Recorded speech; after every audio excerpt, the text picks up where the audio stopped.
Kutubut Tis'ah adalah kutubus sittah dan ditambah dengan 3 kitab pelengkap.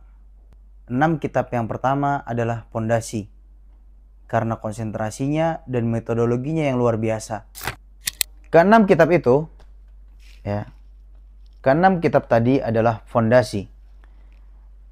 Keenam kitab tadi adalah fondasi, dan sekarang kita akan memasuki 3 kitab pelengkap atau penyempurna Kutubut Tis'ah dengan metodologi yang cukup berbeda dan sangat tua.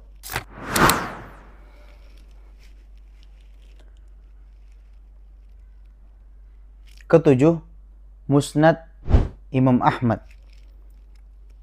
Musnad Imam Ahmad adalah karya Al-Imam Ahmad ibn Hanbal yang dijuluki Imam Ahlus Sunnah wal Jamaah.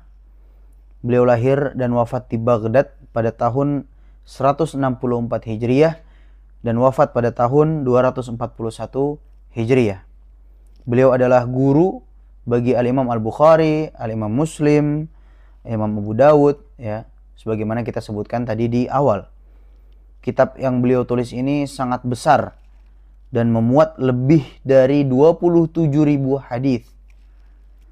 Dan di antara kelebihan kitab Musnad yang beliau tulis ini adalah hadis-hadis yang beliau tulis ini dikelompokkan berdasarkan nama sahabat atau periwayat, nama sahabat, periwayat, dan bukan dikelompokkan berdasarkan bab fikih sebagaimana kitab-kitab sebelumnya.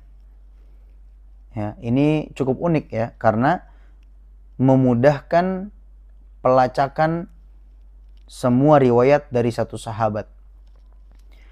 Namun kitab tersebut, kitab Musnad Imam Ahmad ini memiliki kritikan, di antaranya adalah hadis-hadis dhaif atau maudhu, yang beberapa kali diselipkan oleh muridnya setelah beliau wafat. Jadi kitab beliau wafat sebelum kitab beliau ini berhasil terselesaikan, dan kemudian anak beliau dan juga murid beliau ketika melanjutkan kitab beliau ini memasukkan hadis-hadis yang dhaif atau maudhu, dan tentu dengan kapasitas ilmu mereka ketika itu, Meskipun kita tahu bahwa mayoritas isi dari kitab Musnad Imam Ahmad ini adalah hadis-hadis yang sahih.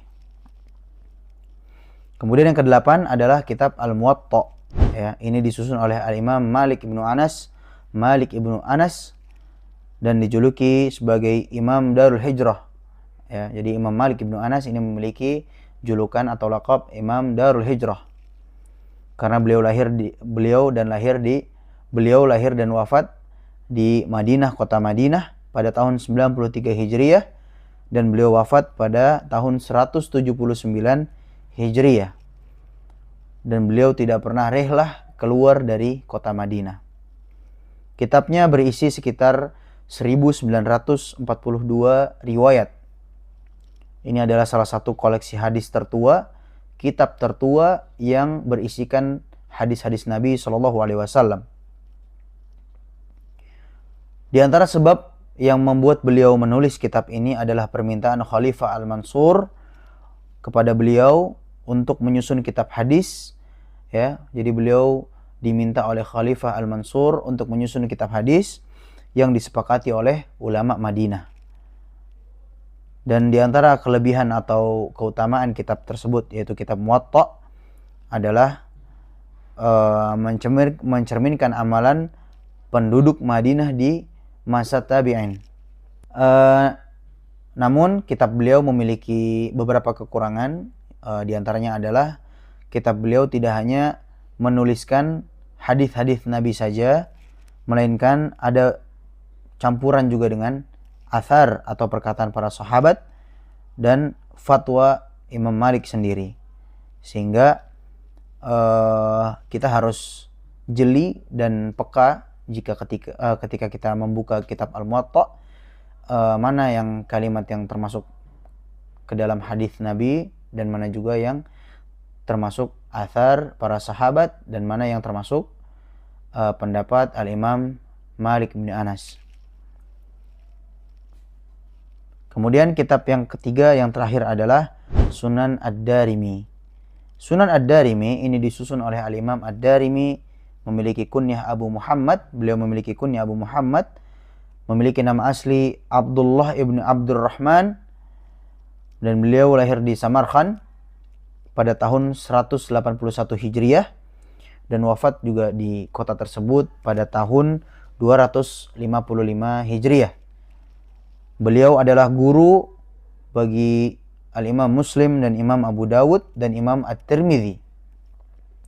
Kitabnya memiliki sekitar 3.456 hadis, dan di antara kelebihannya atau kelebihan kitab tersebut adalah kualitas hadisnya yang sangat baik dan memiliki muqaddimah yang sangat mendalam tentang keutamaan menuntut ilmu dan adab-adab menuntut ilmu, serta tentang keutamaan ilmu itu sendiri, sehingga menjadikannya rujukan penting dalam metodologi ilmiah, dan memiliki kekurangan yang mirip dengan kitab Imam Malik yaitu Al-Muwatta, yaitu banyak tercampur di dalamnya hadis Nabi dengan athar para sahabat dan tabi'in. Kita telah menyelesaikan ekspedisi kita terkait Kutubut Tis'ah. Ya, ini adalah Kutubut Tis'ah adalah jaminan, ya, jaminan bagi kemurnian sunnah Nabi. Inilah kitab yang mendokumentasikan perkataan Nabi yang berkaitan dengan hukum-hukum Islam, sehingga kita bisa berpedoman kepada kitab-kitab tersebut. Ya, 9 kitab ini mencangkup segala aspek, ya, semuanya, mulai dari kesohihan mutlak, hukum fikih, hingga sejarah periwayatan sahabat. Ya, mengkaji para imam tadi itu mengajarkan kita tentang ketekunan, kejujuran, dan rihlah atau perjalanan mencari ilmu yang tidak terhingga. Ya, jauh perjalanan mencari ilmu Al-Imam Al-Bukhari, ya, Imam Muslim, ya. Semoga dengan kita mempelajari Kutubut Tis'ah tadi, ini membuat kita semakin dekat dengan hadis Nabi SAW, dan sebagai umat muslim, kitalah yang akan melanjutkan dan mewariskan ilmu ini sampai ke generasi-generasi setelah kita. Barakallahu fikum. Alhamdulillah, antum telah menyelesaikan video ini sampai akhir, dan silahkan ditulis apa yang bisa menjadi faidah, dan semoga apa yang disampaikan bermanfaat. Barakallahu fikum. Wassallallahu ala sayyidina Muhammad. Assalamualaikum warahmatullahi wabarakatuh.